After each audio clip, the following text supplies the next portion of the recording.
did warn you about the whole give me a microphone thing. Oscar Wilde and Greek philosophy, great. We're going to go to a Q&A. And like I said, questions for either of us are fine, or questions for just one of us are fine. We're relaxed on this. I'm going to run it by doing what I normally do, which is take questions by section. So we will start with anyone seated in these rows. We'll take a few questions there, then we'll take questions for anyone seated over here. We'll take a few questions there, and then we'll take questions from those standing in the back, and then after that we'll move on to the readings, all right? So, questions, right here, go for it. At the very front cover of the Arcanum Unbounded, there's a constellation map that has a lot of the Cosmere stars in it. What point of view is that from? So the question is, in Arcanum Unbounded, which I probably should have promoted in my talk, but I never do that. It drives the publisher crazy. They come to these like, we're going to hear you promote your book, and then I talk about, ancient Korean history and stuff instead. But so yes, the cover of Arcanum Unbounded has a star chart in it, a map.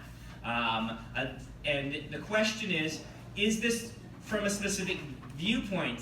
And if so, what is that viewpoint? So yes, it's from a specific viewpoint. It's the sky as seen. Some of the stars are enhanced a bit, but it's the sky as seen from a specific point of reference that Isaac came up with when I gave him this assignment. He is my illustrator for a lot of the interior art of books. And he raffoed it when we were asked at the release party, so I'm going to raffle it until he decides that he wants to reveal it. So there you are. You can have a raffle card though. A little grab it. Yeah. Go ahead. Other questions over here in this line. Anybody else? Yeah. We'll go right here. What does the raffle mean? Raffle. I don't understand. Okay. Raffo. Jason, do you want to explain what Raffo is? Yeah, clearly you've not read The Wheel of Time, have you? Raffo is an acronym that stands for Read and Find Out. It's a term that, I don't know if he coined it, but he certainly popularized it in our genre. Robert Jordan came up with it.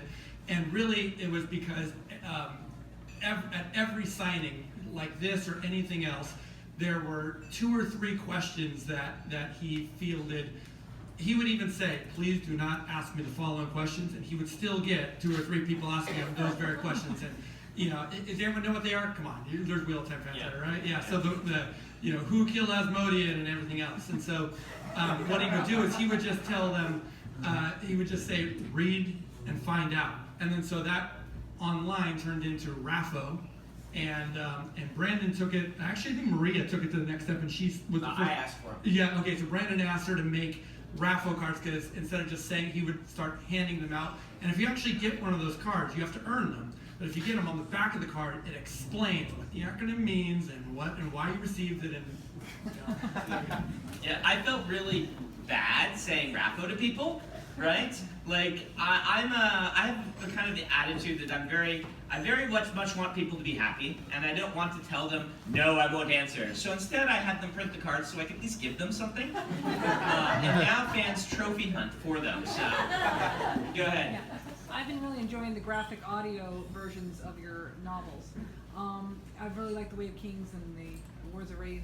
I'm wondering how long after Oathburn comes out would graphic audio be able to get their hands on it? Okay. So the question is about the graphic audio. So for those who don't know, we do 2 editions in audio of most of my books. We do a straight read edition, which is 1 or 2 narrators that just read the whole book, and they'll do voices and things, but it's a traditional audiobook.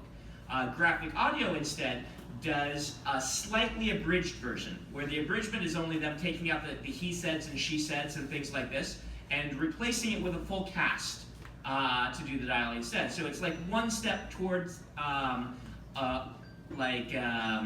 radio drama or something like that. It's not fully there, but they do add in a few sound effects and do a full cast audio. And so they're fun sort of ways that you can read the book. They're not abridged in that there's no scenes taken out, but they do cut out a word here or there. And so usually what happens is we do the straight edition first, and then eventually do a graphic audio edition because they take longer to get the whole cast together and for them to make the proper abridgments and things like that. I have no idea how long it will take them, but I can ask. I actually haven't gotten this question because we only just started doing dual editions. We started by doing some of them in graphic audio, some of them not, and then figuring out what fans liked. And it turns out what fans like is having both, so they can choose. And so then we started with Mistborn and caught Mistborn up, and then are doing the Stormlight books as well. So I'm hoping that we will get to the point where we can do them simultaneously in both editions. But I can't promise that that'll happen. Okay. Yes, we will go right behind. Yes, go ahead. I can't take credit for this because it is a friend's question, but he has this little theory that your more quiet and reserved characters end up being super important or like just interesting little characters. So he has this theory that David from Kings is like a world hopper that just went there and was like, I'm gonna stay quiet and watch what's going on. Okay. Question is David from The Way of Kings, who you may not quite remember. He is the bridgeman who is very quiet and displays some very strong signs of PTSD and things like this, even though he was healed. And what's going on with him? And that is definitely a Rapho. But it's not a Rapho. Like, sometimes read and find out means I'm going to reveal it eventually. Sometimes it means I don't want to crush any fans' theories. And I won't tell you which one it is until the end of the series. So when it's done, so we will provide that. You can get the raffle card and you can deliver it to your friend or keep it for yourself or whatever you want. All right, there was one more question over here, and then we'll jump to the next section. So your Mistborn Leatherbound is coming out tonight? Yes. Mistborn Leatherbound is coming out. Is there any other plans? What do you know what your next edition? Okay, so yeah, let me talk about these a bit. So I love the Leatherbounds that were released for the Wheel of Time. But they were very limited print run, and they were very expensive. They were $250. And so I don't have many of those. I have the ones that I got published, but when I was a kid getting them, the Wheel of Time, I would drool over these things, right? When I was a college student. And so I went to Tor and said, will you do Leatherbounds of my books? They're like, they're just so hard to distribute. Not a lot of bookstores want to carry them. And I said, well, do you mind if I do one for Elantris last year? And we did a Leatherbound for $100. That had we tried to kind of pull out everything we could do to make something awesome. So these have like 24 full color pages with all the different covers from the different foreign editions around the world. Some fan art that we really like, new color editions of some of the maps and stuff like that. And so we print those, and we did Elantris last year. People really liked it, so we did Mistborn. The fun thing is, some bookstores told me, yes, we want to have those.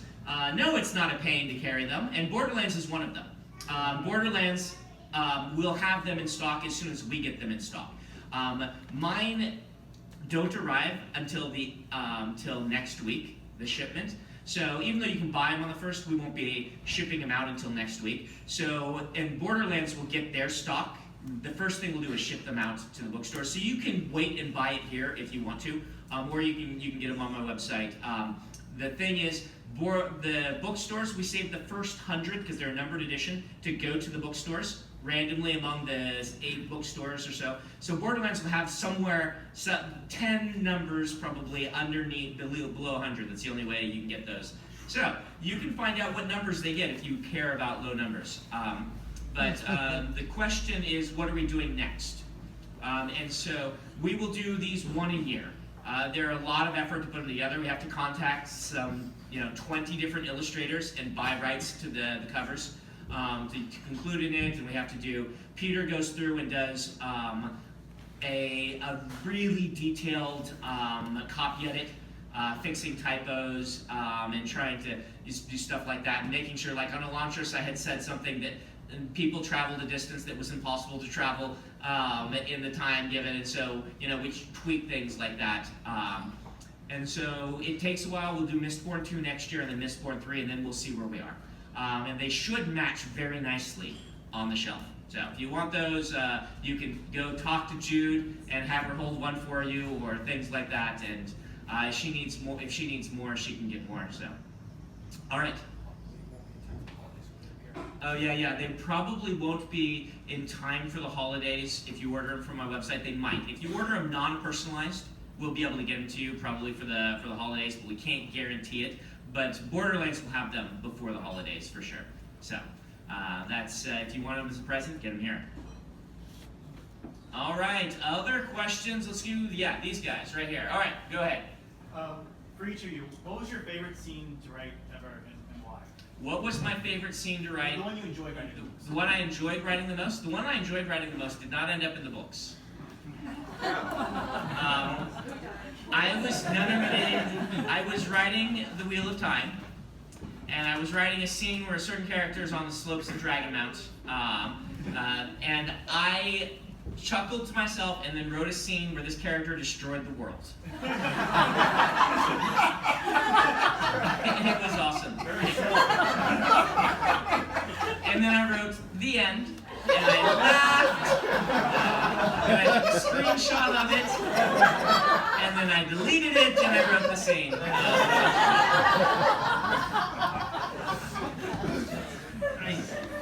I can probably say that I've done enough Wheel of Time fan fiction. I may have done something similar to that, but not in such an epic format. Interestingly enough, one of my favorite scenes that I wrote for my book Mystics, that's out now, is also not in the book, and I'm going to read it for you in a little while. And I'll explain it when I get there. But I think that my all-time most favorite scene that I've ever written is in the upcoming book that is now with my editor, Mystic Dragon. And maybe I'll share some of that with you guys when it's ready and the next time I'm here.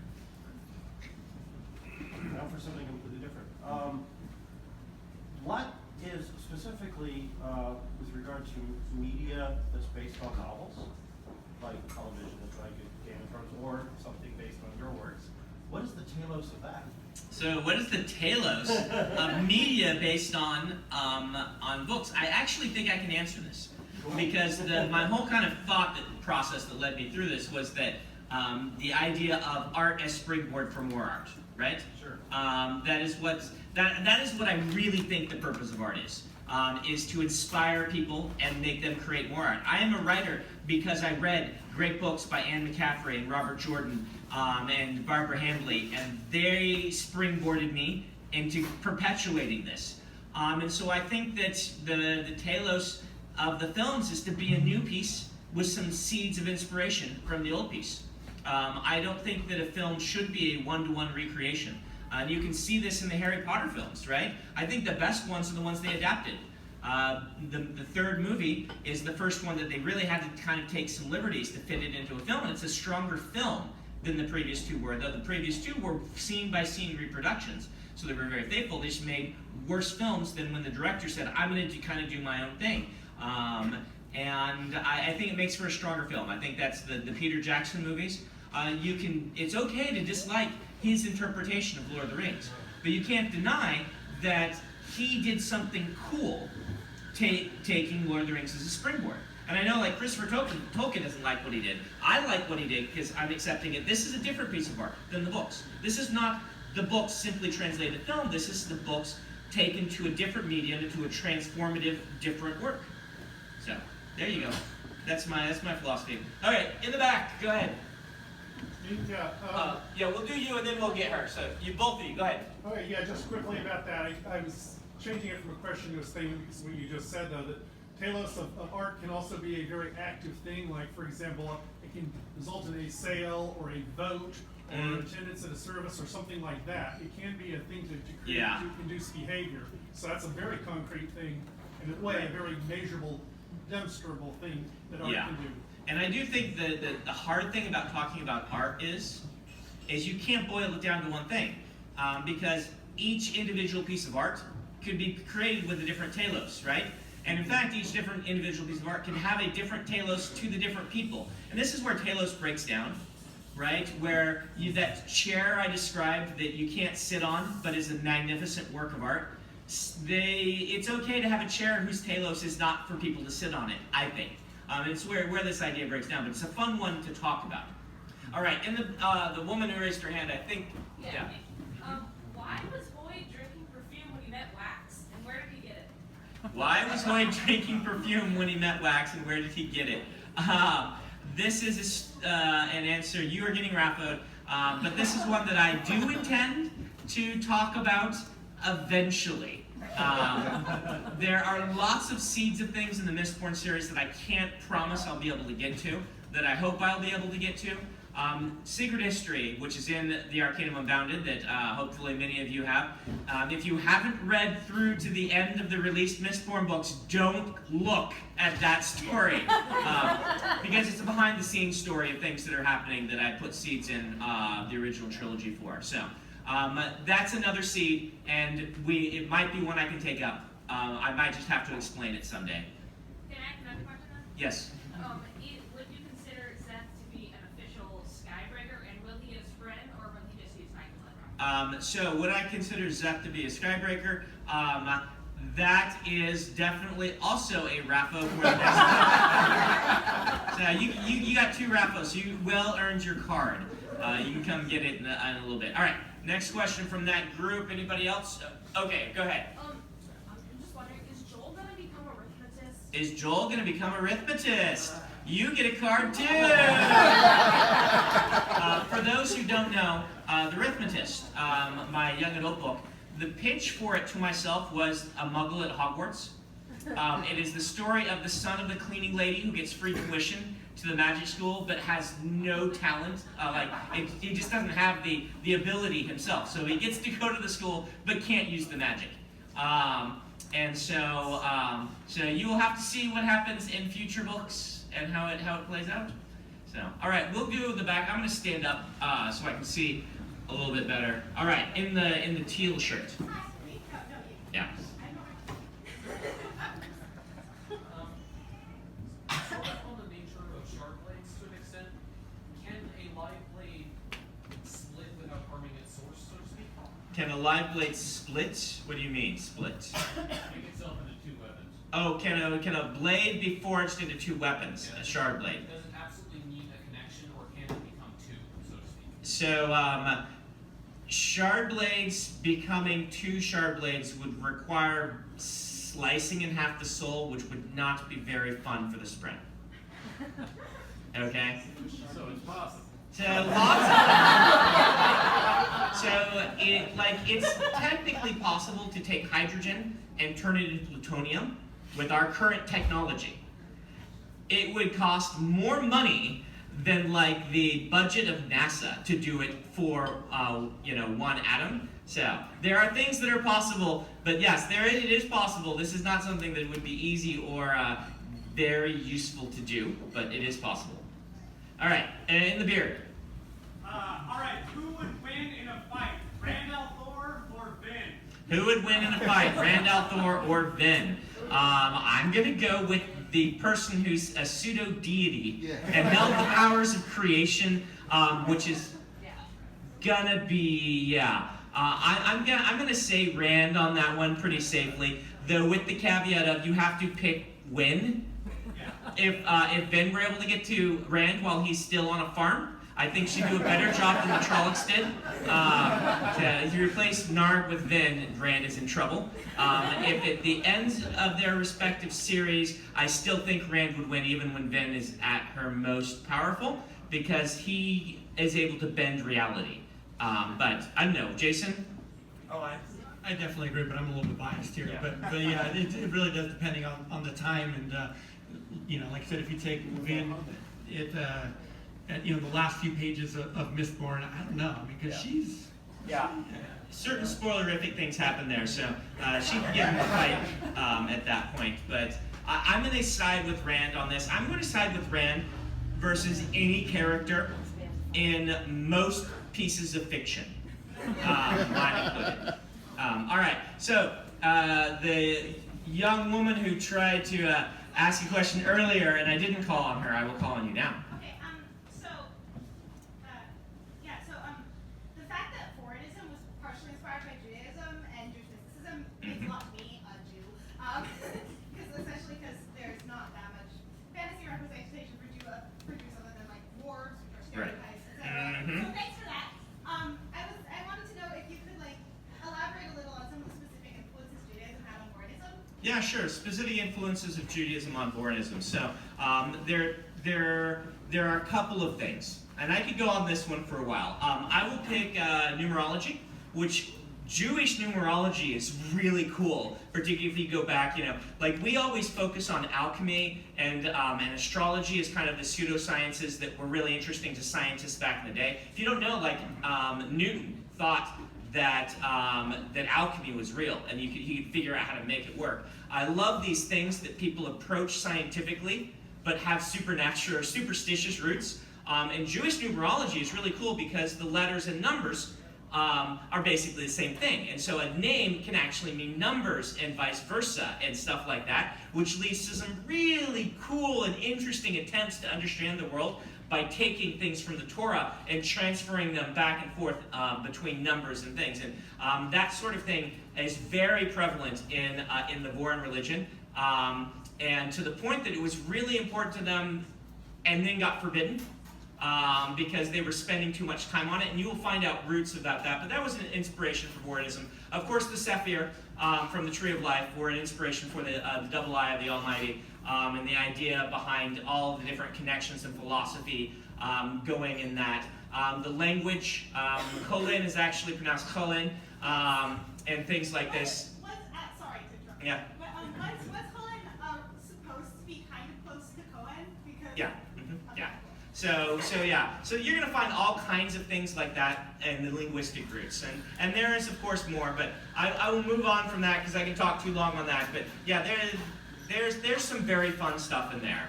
All right, there's two hands here. We'll do the one in the front. Yes. So I have a question about process. When you start writing on a series, how much of it do you have mapped out in advance? And at what point does something that you're writing make you change the direction completely? What an awesome question. So how much do we have mapped out? And how much before we start of a series in specific? And how often do we do something that makes us change to do something else or whatnot? So I'm going to let Jason handle this one first. Yeah, sure. That's a great question because that's something that I'm dealing with right now. So my series, the Mystic Trilogy, is 3 books trilogy, and I had when I started out the last scene, and I still do. I've got the last scene mapped out. I know exactly where it ends, and I knew the big highlights of each of the 3 books. And very little in between. The rest of it I found, as much as I tried to outline it, I ended up, pantsing it, just making it up as I went along. And what I found is that the further I go, the more I wish I had seeded stuff. So I had to very carefully, when my first book was released, I actually stopped before, when my editor said, is there anything else that you need to change? It's your last chance. And I thought, God, what have I written in my second book so far that I need to seed in there? And so I snuck in a few things, and right now my second book is with my editor. I'm working on the third, and I'm like, oh, there's tons of stuff I need to go back and I need to tell her about. And I know that you've got a story where with Mistborn, you managed to finish the trilogy before the first one came out, which I'm totally envious of. But that same idea applies that the further you go along, there's always going to be things that you feel like it'd be great if we could sneak them in and seed them earlier on, right? See, yeah, I had an advantage over Jason in that when I was writing Mistborn, I had just gotten married, and my wife had a very lucrative job as a middle school English teacher. And so I quit my job, which was working in the front desk at a hotel, and was able to write full-time almost from the get-go. And you can thank Emily for that. That she believed in the fiction. She took care of me while I did this work. And so I was able to write all of Mistborn before I had to turn in the first book, just so I could make sure that I would get these connections. These days what I do is, because I can't do that anymore, I usually write the first book of a series. I write an outline for it, and I write the first book without any feeling about the rest of the series. This isn't quite what happened with Stormlight, that's the outlier, but for most things, like the Reckoners, or the Wax and Wayne books and stuff like that. Write one book, and then with the book in hand and knowing the characters very well, I can more accurately feel out what their arcs can be and things like this. Like, the problem with being a planner, I'm very much a planner, is that if you over-plan your books, your characters feel stale, right? They feel wooden.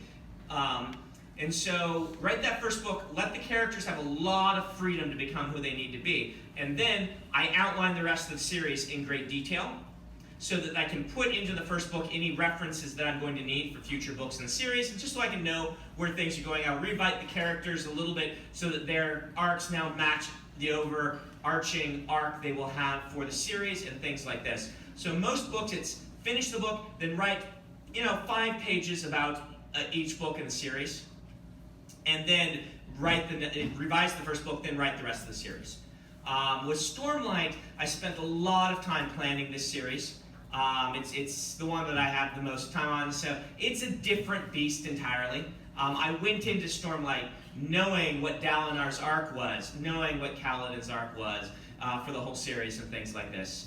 But I still did a lot of that work outlining. All right, let's do one more question in the way back. Yes, yep, you're... You have a couple of fantastic running jokes, such as the High Imperial. Yes. Joke. How do you think of those things, and when do you decide to commit to a brick joke like that? When do I decide to commit to a running joke? See, Spook doesn't consider that a joke. He thinks it's awesome. So with this, I love, I'm going to kind of expand it to not just jokes, which definitely, it's the sort of insider things. I love in series that I have read lots of books on, when there is something that you will only get if you have been invested in the series. I love this stuff. It is part of the seed of the Cosmere, is this idea that if people are reading my books, they will start to see and make these connections. It's important to me that it never become the forefront, at least until I'm very clear with people that this is now, you have to have the background of all the books. That hasn't happened yet. There will be series that I do that with, but I want you to be able to read Stormlight and not feel like you have to know 1,000 pages of the wiki behind the scenes stuff before you can appreciate it. But I do like these inside references and things like that. And so it comes very natural to me. Some of it's planned out. Some of it is something that I think of as I'm working on the story. Some of it's seeded, some of it's, it just works, and so you do it as it works. So I wouldn't say that with like High Imperial I knew about the time when I decided Spook was going to be a larger character in the series. But if you know Mistborn, my original, I wrote the first book, did a quick outline of the second 2, then wrote the second 2, and Spook was the big discovery-written surprise. He wasn't intended to be the main character that he became in the later books. And so once I was writing the third book, I'm like, oh, I know what's going to happen here. I know where this is going. And High Imperial grew out of that. All right, I am going to take a break and let Jason give you a reading. And then I will come back when he's done and get you more. I need to go get my actual chapter working. It wasn't downloading, so I might have to walk over there and get the Wi-Fi password and stuff. So I'm going to give this to Jason.